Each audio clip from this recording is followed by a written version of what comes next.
20 has become 25. That president was completely focused on it. And he actually told me, he said, just ignore those people. And he told me at the end of it all, he said, you know, everything that you are doing applies equally in my country. Everything. So why I say this to you is, I spoke to you about the impact we are making, the motivational impact. I spoke to you about generosity of heart. But you must also realize everything we are doing today is relevant to the world. It is relevant not just to the developing world, it is relevant even to the developed world. And it is, I give you an example of it. Just a few days ago, the Financial Times had an article. The Financial Times article pointed out, it said the number of cashless financial transactions in India last year were 90 billion. Okay? Oh, wait. Do you know how many cashless transactions there were in America? Would anybody even like to guess? 2.8 billion. Even China had 17.6 billion. So I want especially the young people to understand this. You are embracing change on a scale and intensity with a passion. Even you don't know the revolution you are creating around you. This is today the new India. This is the India which, if it carries on for the next 25 years, will be the Viksit Bharat that we are all aspiring to. So, I must tell you, the reason the foreign minister has come is to draw encouragement, hope, sustenance from all of you, but also tell you that this 25 years is your era. It's your achievements, your talents, your motivation that will decide really where India is going. Now, I have spoken to you about the world, about, in a way, some of the achievements which has had an impact. But the truth is also, the world is a very tough place. The world is a very tough place. You can see that, you saw it during COVID. You can see it in terms of today, the impact of conflict. You can see it in terms of the security challenges. You can see it in terms of climate events. So, but what is necessary for all of us to understand is that the world matters to us. That era where the world was beyond our borders and we were safe inside our borders, that era is now over. Borders are actually, in terms of sovereignty, extremely important. But when we speak about globalization, everything that happens in the world outside will impact your life, and everything you are doing here, particularly if you're doing it on scale, in terms of a different level of achievement, that will also impact the world. And I say this to you because this is today the world in which we have assumed the G20 presidency. So why is our G20 presidency different? Because, you know, there have been other countries who have done G20 for a variety of reasons. The first reason is actually the chair.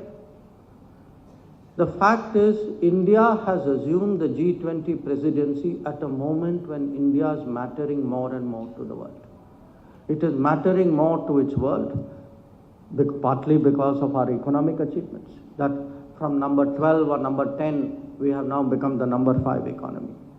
It is mattering because today, whether it's technology, it could be digital, it could be our talent. I gave you Chandrayaan as an example, but you can see it in other ways as well. That we are today recognized as essential to the global workplace, to the global talent pool. It matters because we also today have demonstrated a capability. We have demonstrated a capability of helping other countries. I spoke to you about vaccine supplies, but you can see even today in, some country has an earthquake. Turkey had an earthquake earlier this year. We were among the first countries who were able to send a contingent out there to rescue people. But it's also because we look after our people. The respect that we get in the world because we look after our people. When we went into Ukraine under Operation Ganga to get our students out, or when we went to Sudan under Operation Kaveri to rescue people, 5,000 people who are working in Sudan.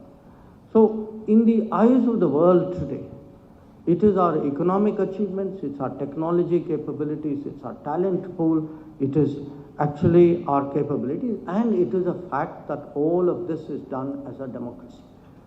This combination puts India in a very special position, and therefore India's presidency of the G20 has expectations and responsibilities which are very exceptional. Now, one part of it is, as I say, it's about us and how we are perceived. But it's also the decisions we made about how we are going to conduct our presidency. Typically, a presidency is done in meetings. I have attended maybe more than 10 G20 meetings in my life. Mostly conference hall होता है, लोग आते हैं, airport से conference hall जाते हैं, meet, have a dinner, sign some piece of paper and you go. So if you look at the impact on the society or the input of the society, there is very little. This G20 presidency is completely different. We use the word Jan Bhagidari, and truly we mean it. This is the first G20 certainly I have seen in my long career, where the people of the country, where every region, multiple cities, different walks of life, from colleges to professional associations to the ordinary citizen, feels connected to that G20.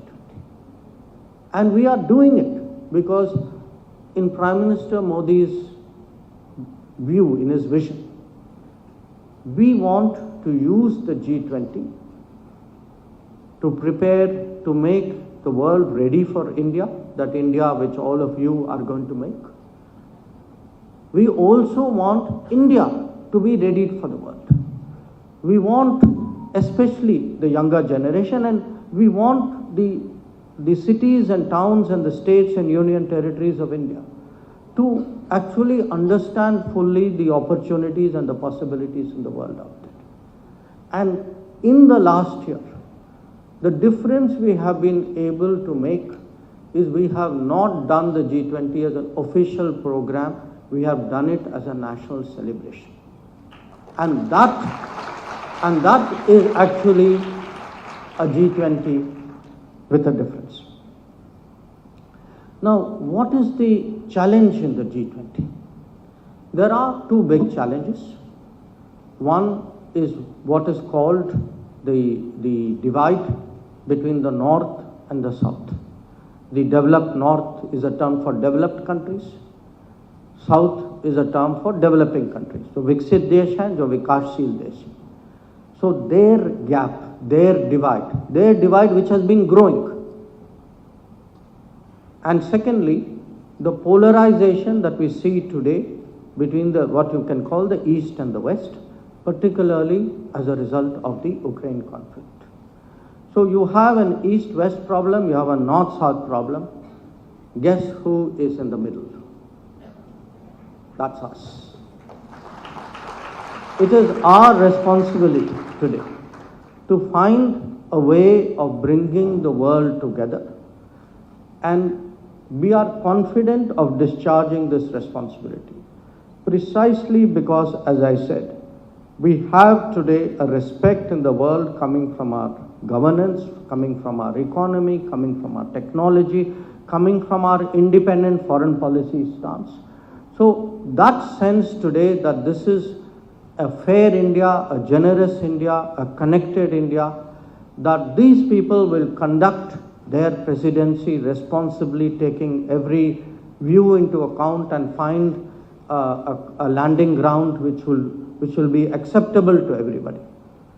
That is today the task before the G20. Now, I had mentioned the world is a very difficult place, and it is a difficult place because, as I noted, we had a once-in-a-century pandemic, COVID, and COVID has had a terrible consequence across the world.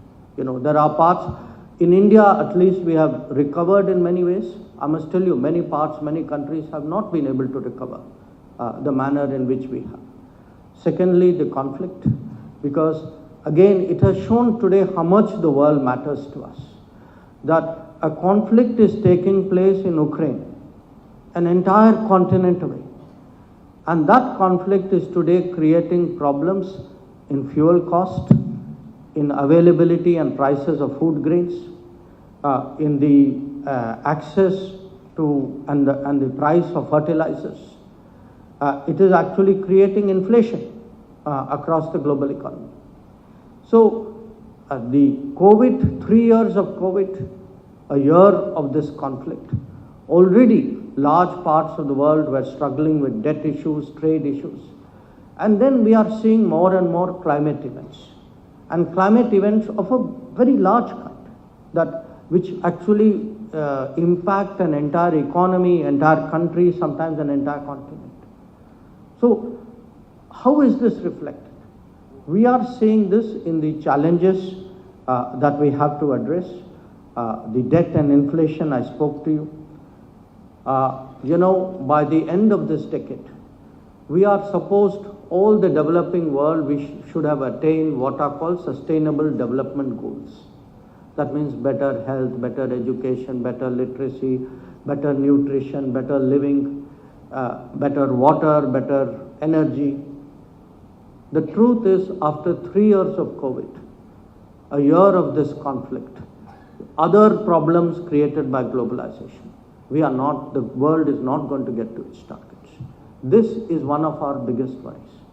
A second big worry, everybody says climate action, but the resources for the climate action are not there. Countries are not putting, especially the developed countries, are not putting the money which they had committed to. So how do we today address these problems? These are really the big concerns. And these concerns, you know, it starts somewhere, it will end up somewhere else. I mean, the moment, for example, you see that there is less resource for education or for health, in almost every society, the impact is borne more by girls than by boys. Because every family, family in the world prioritizes. So what happens is, you can have a situation where the resources of the society are less. We think of it as a budget problem, we think of it as a debt problem, but it is finally a social problem. That if there is somebody who doesn't go to school, sadly, it is often the girl who doesn't go to school. If somebody's health or there's a shortage of food, you know. So all the progress that the world has made in terms of health, in terms of nutrition, in terms of gender, in terms of education and literacy, today these are the question marks which are facing the world. This is why today our G20 presidency is exceptionally important. That we have to get the world to focus on the real problems. These are the real problems of the world. And when we take the lead, because as I said, we are seen as a fair country, we are seen as a generous country, we are seen as a country which has always thought of the world while thinking of itself. So we have the credibility today to lead, especially in the last 10 years, when people have seen, the world has seen, we have built an inclusive society in India. And they know that a country which builds inclusiveness at home will also support justice abroad. So what we did this year was that we started our G20 in a very unusual way. We started it not by engaging our G20 partners. We deliberately engaged the countries who are not coming for the G20. We asked 125 countries who are the developing countries of the world and told them, saying, look, we will be talking to those 20 and there are another 9 countries who will be guests. So these 30. But you have concerns. You are worried about sustainable development goals. You are worried about debt.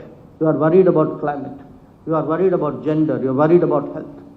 So we sat with them, Prime Minister himself and many of us ministers.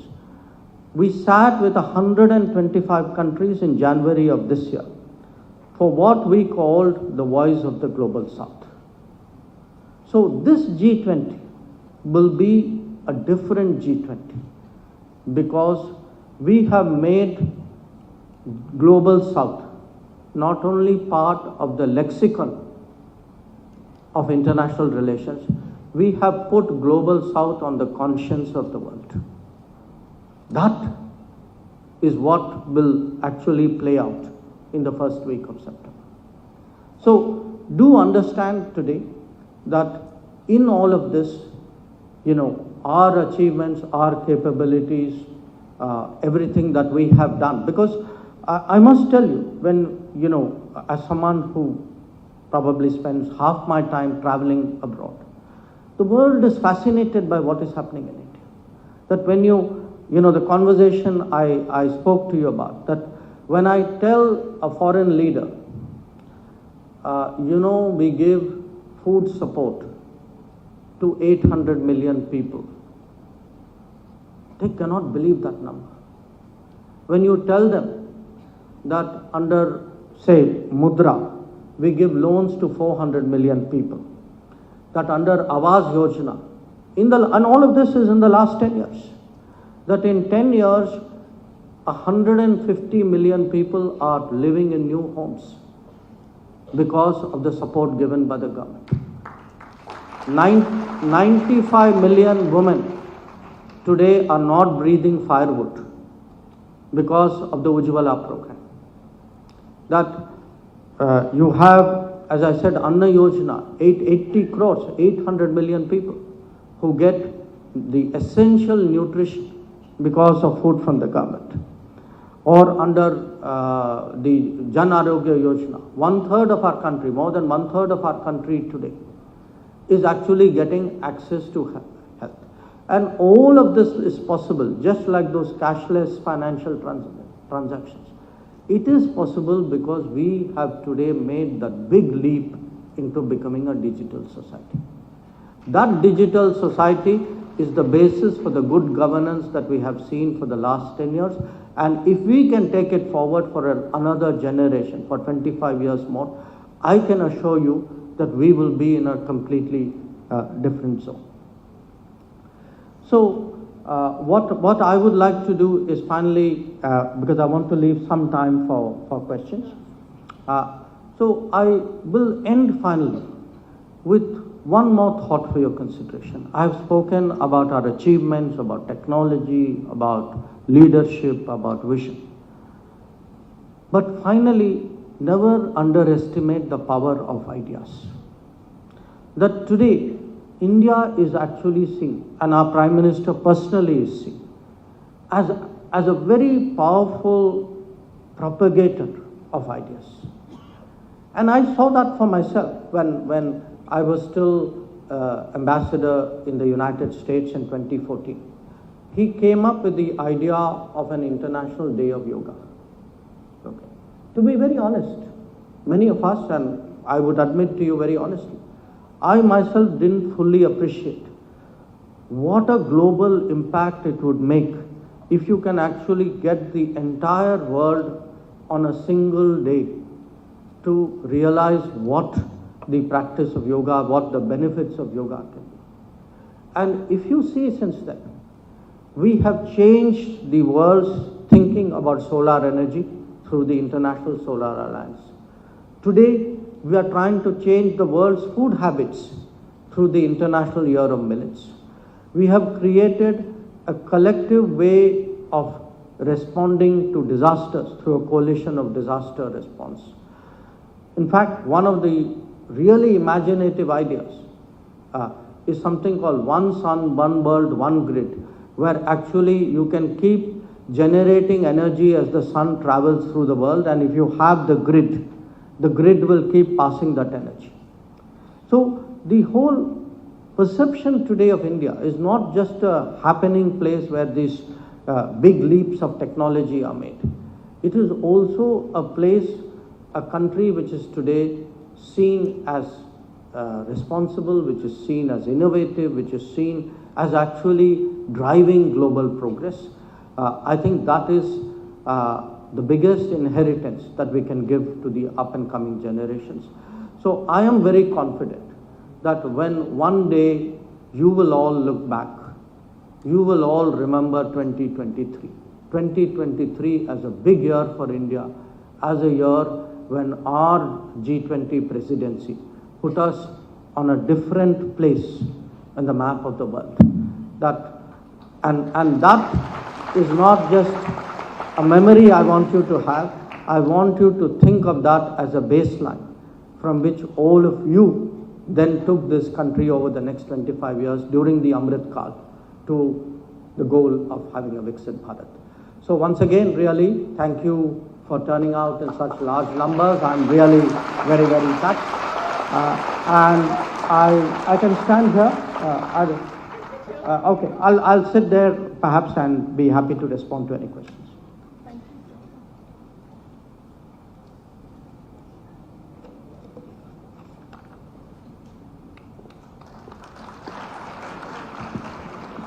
धन्यवाद sir.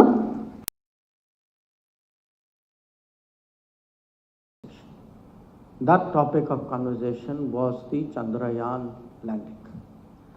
And the most, to me, I mean, one was, it's like you feel you are on a big stage, something big has happened in your country, you're already like little bit walking a little bit taller and higher. But the greatest satisfaction for me that day was this sense from all the leaders that India has done it, but we, the leaders of Africa, of Latin America, of Asia, we also see this as something as motivating, as it is your success, but we also feel somewhere it is our success. We share it, we are happy. It's like a family member doing something very well.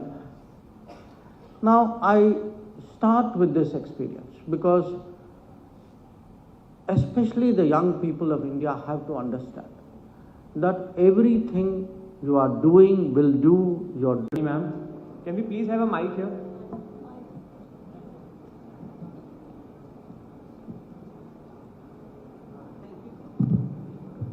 Thank you so much.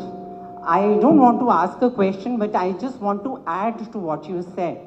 And it's just in one line. I think it's high time that India should be not only G20, but G195, the number of countries we have, that India should be called the peacemaker and peacekeeper of the whole world. Keeping in view, right from Adi Kal till today, India has been looked upon to keep peace in the whole world. Imagine our Prime Minister coming back from America and the President of Russia calling up and saying that India is the one who can stop a war or make an effort to it. India has never attacked anybody, and that's part of the history. They should be labeled as peacekeepers and peacemakers of the world. Thank you so much, ma'am. Ayushan Rutkar, please assist. सर्वप्रथम माननीय विदेश मंत्री को मेरा नमस्कार।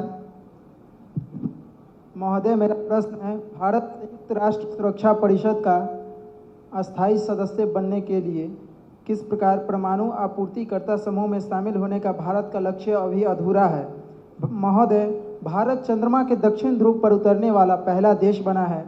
यह उपलब्धि भारत को किस प्रकार से अस्थायी सदस्यता के लिए एक प्रमुख कारण बन सकता है।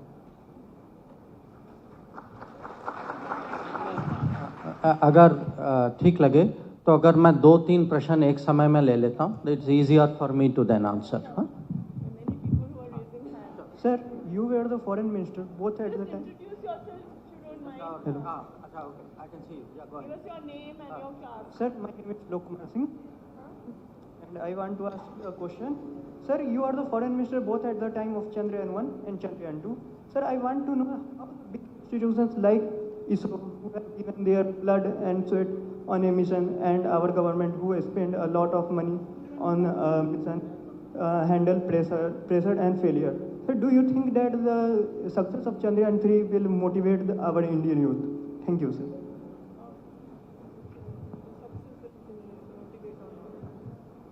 Hello, sir. This is Siddhi Krishna from Political Science Department. My question is, there are... Hello? Yeah. Give it closer to the Okay. The growing role of SECs in India, how are they going to play an important role in making India a $5 trillion economy in the near future? SEZ, what did you say?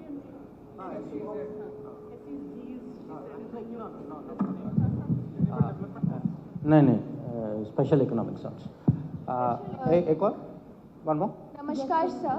हाँ, My question to you is, Bharat's Atmanirbhar policy, do you think it has proven to be a game changer in Bharat's image at the global platform?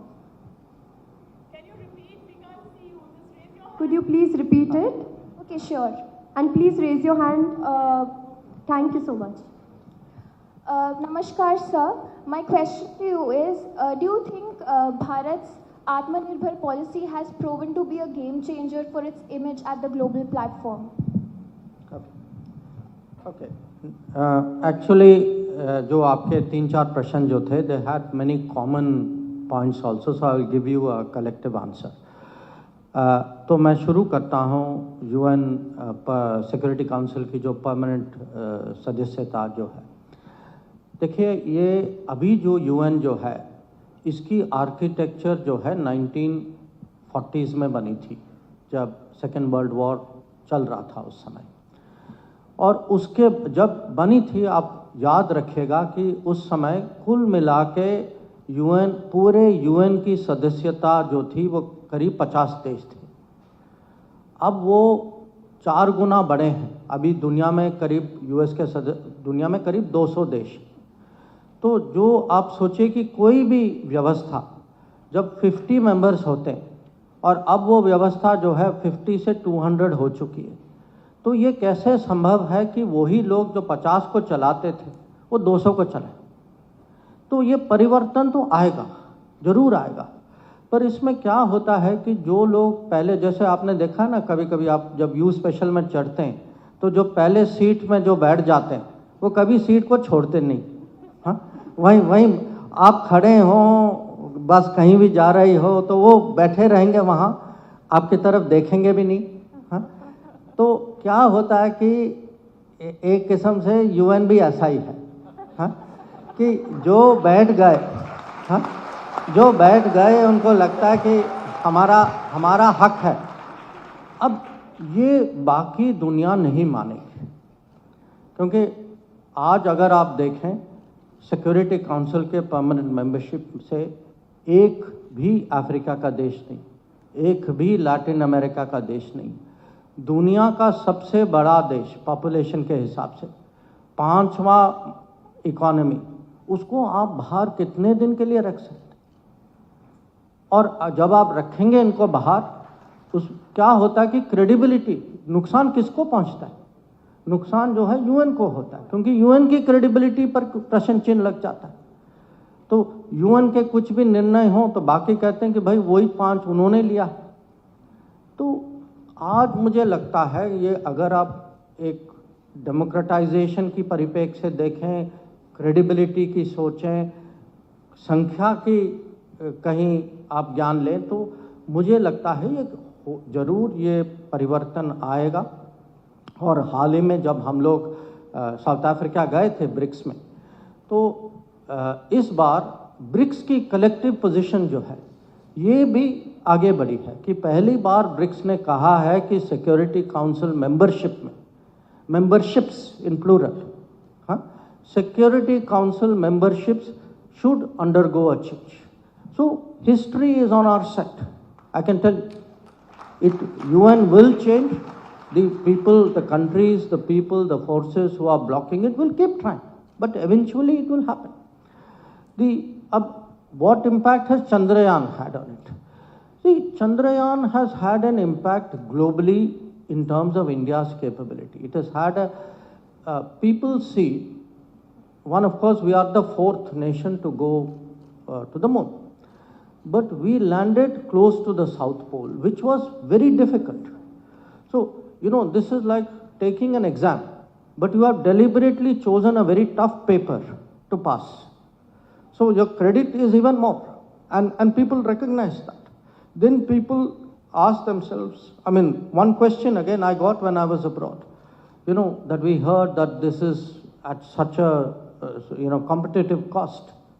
But that is again, how India works. So it has become today, Chandrayaan is certainly an enormous scientific achievement, technology achievement. But it is seen today as a national achievement, as a national branding, as a national statement that India can do this. And that will certainly increase our credibility and respect that we have in the world. And definitely, because even when Security Council jab bhi reform aayega, remember, people vote for you. Just like in a way in the world level also, for different positions every year, for some body somewhere there's always some voting, and we always do well. But I'm sure achievements like this will increase our support. Now, जो आपका जो सवाल था कि motivation आप चंद्रयान 2 और 3 की तुलना जो कर रहे थे, देखिए इसका जो है I think it was best answered by the prime minister himself. जब क्योंकि मैं उनके साथ था जब वो बेंगलुरु गए और जब वो इसरो हेडक्वार्टर्स वो साइंटिस्ट से जब मिलने गए, तो उन्होंने कहा वहाँ कि जो जहाँ चंद्रयान 3 जहाँ लैंडिंग हुई थी उसको उन्होंने उसका नामकरण किया. But he said I do not want to forget where Chandrayaan 2 also landed because, but he said उस दिन मेरा मन नहीं था to give a name. So we should look in life for a country, for a person, you will not get success every time. Life is not without challenges. There will be, you can say, disappointments. But the strength of a country, like the strength of a person, is to draw motivation from it. So I can tell you, because that day we were sitting with all these scientists, and they were really remarkable people. I got the sense they were actually all motivated by Chandrayaan 2.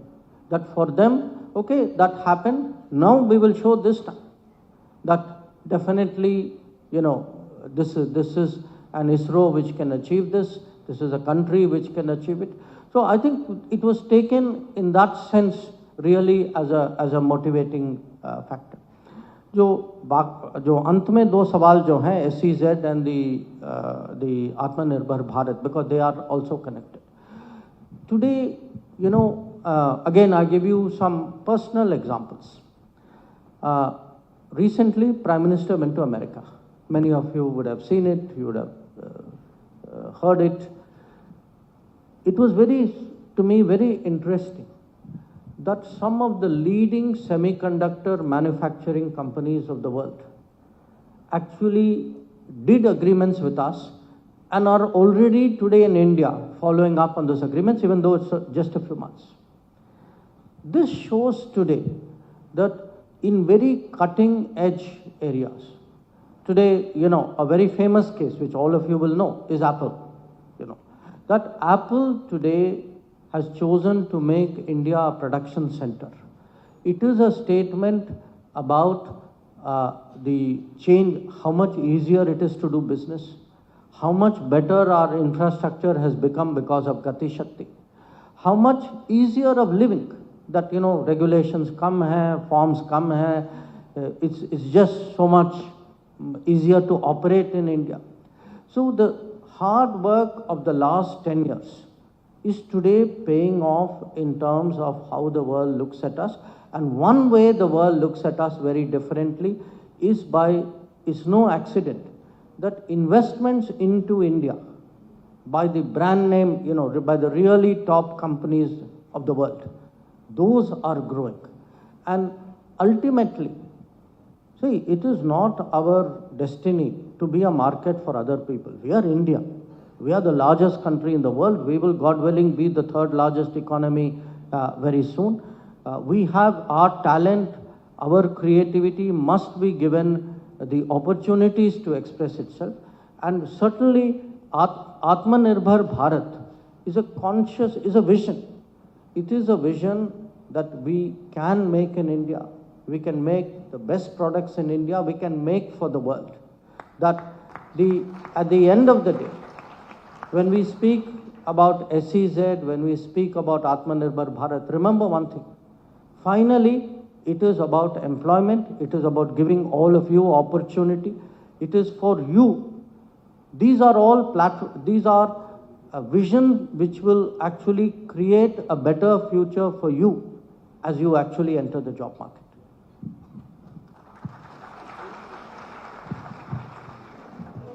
Thank you so much, sir.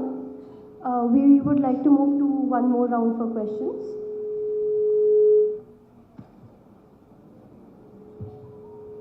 Good afternoon, sir. My name is S. Sate. I am a second year BA History Honours student.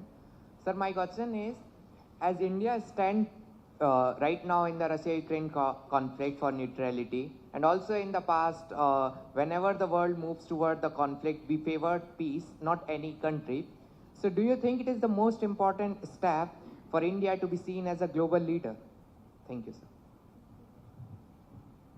Yeah, this side, Ayush, towards your right.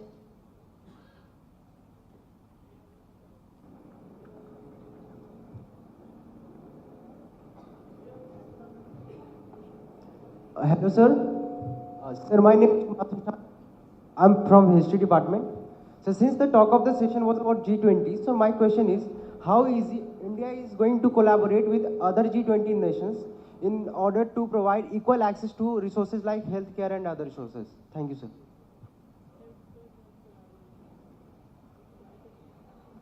Himanshu, please pass on the mic towards your left.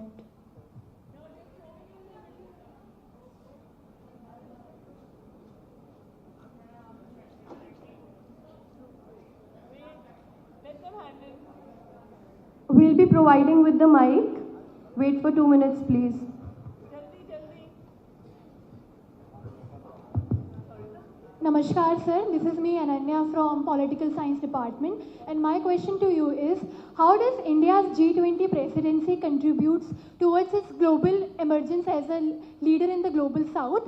And what attributes specifically and uniquely positions India as a prominent leader in this global alliance? नमस्कार. We'll take one more question. नमस्कार पर sir, सर्वप्रथम भारत के यशस्वी विदेश मंत्री और माननीय Shri Jaishankar sir के चरणों में मैं अपना वंदन अभिनंदन अर्पित करता हूं. My name is Himanshu Kumar sir. I am from history department.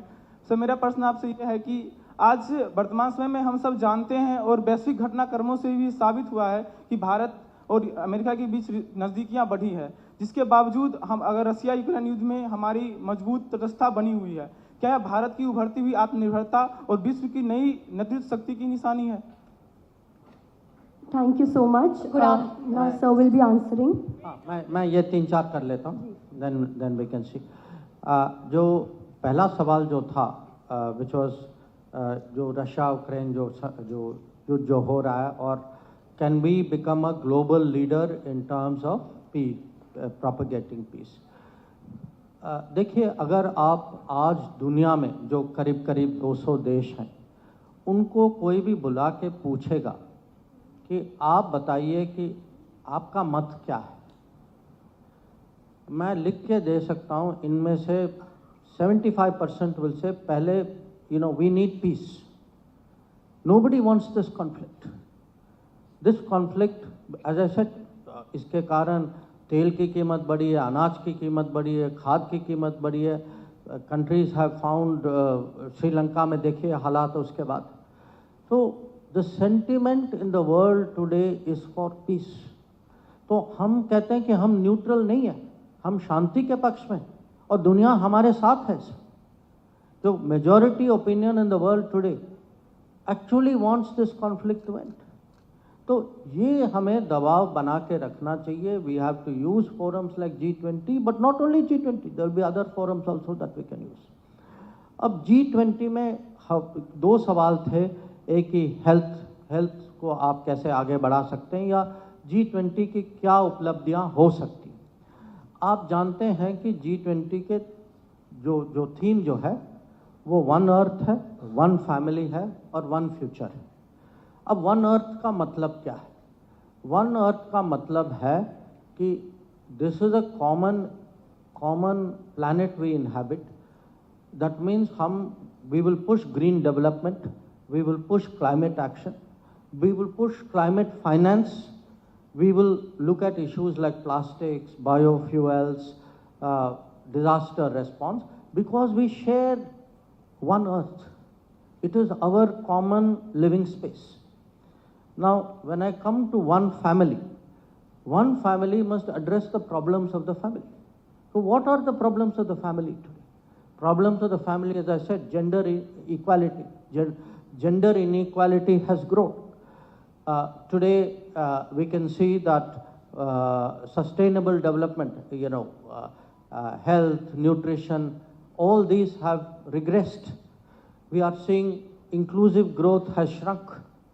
So when we talk today about millets is not because it is just something different to eat. Millets can give the world food security, even in our own country. Millets use less water. Millet can grow in dry climate. Millet can be grown by small farmers. Its carbon emission is less, and it is more nutritious. But we produce, for 100 million tons of wheat, we only produce 17 million tons of millet. So if we all actually start putting millet in our daily routine, which by the way our grandparents and great-grandparents used to eat millets. So it is not something which is foreign or which is different. It is part of our culture and tradition. So as I said earlier, if we can get into global value chains, if we do not, a world economy where business is concentrated in one country, where production is concentrated in one country or one region, that is not fair to the rest of the world. It is not democratic. So we are pushing today for, as you say, within one family, for value chains, for supply chains, for fairer production, for better food production, for skills mapping. That you have people who can work in some countries, but they cannot get access to the economies where the demand is there. So that is also something which is important. And then when we talk about one future, what do we want in our future? We want more digital, we want more technology, we want better health solutions, we want a fairer world. So when we speak one family, one earth, one family, one future, this will mean you will see in September, when the summit happens, it will mean very specific agreements among the G20.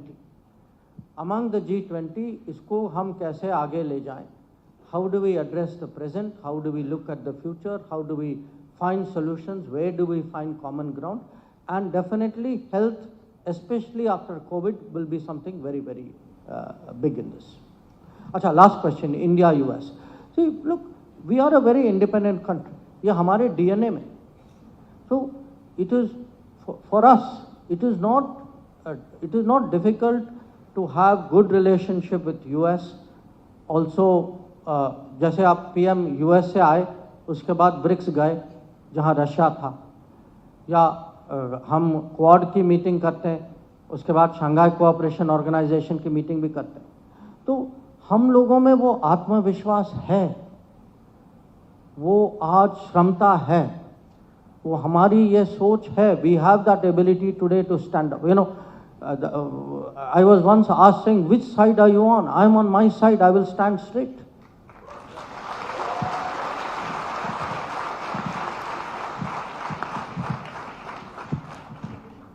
Yeah, one last round. Sir, one last round. Okay. 3 questions. Good afternoon, sir. My name is Jaya Jha. I'm from the Political Science Department. Sir, my question to you would be that India is training ASEAN women for the UN peacekeeping force. So, do you think that it is a unique initiative on India's end to promote women empowerment at a global level? Thank you, sir. So, women in 2 more questions. Good afternoon, sir. Myself, JB Singh Brad, second year Pol Science Honours.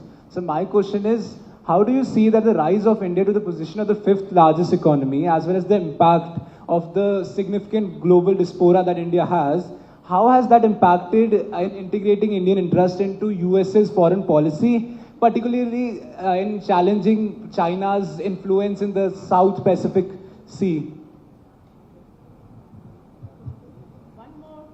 Good afternoon, sir.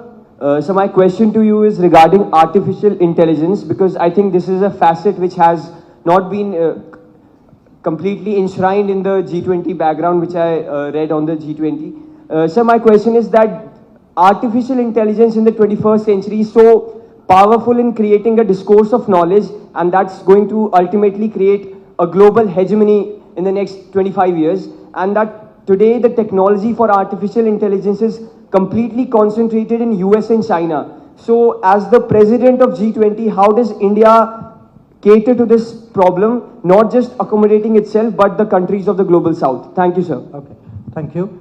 Let me, first, I'm glad you raised the issue about women in peacekeeping, because we think this is a very special contribution that we have brought to the table.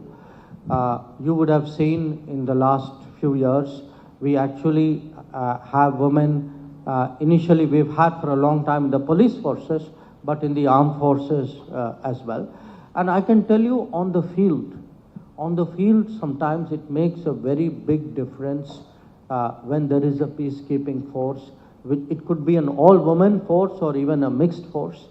To have women there gives they have I would say, certain insights and sensitivities and understanding, which actually makes a difference, because remember, a peacekeeping force is operating in a very difficult situation in a foreign environment, and how to establish a good relationship with the local society is something which is very important. And for us, women peacekeepers are a very strong statement of gender equality, and gender inclusion, which of course is very much our national priority as well.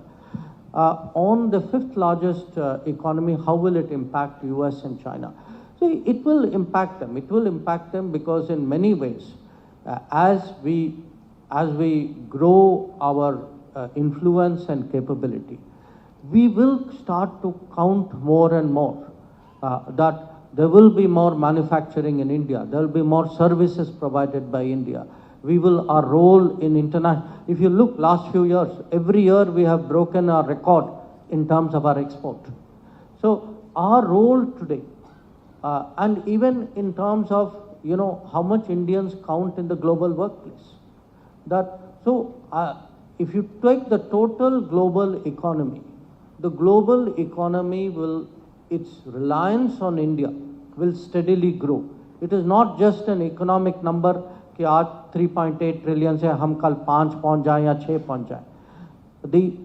If you look at the quality, the talent, the very unique things that India can bring to bear, that will actually make a difference. And I think all the big economies, US, China, others also, will actually take note of it. And last question on artificial intelligence.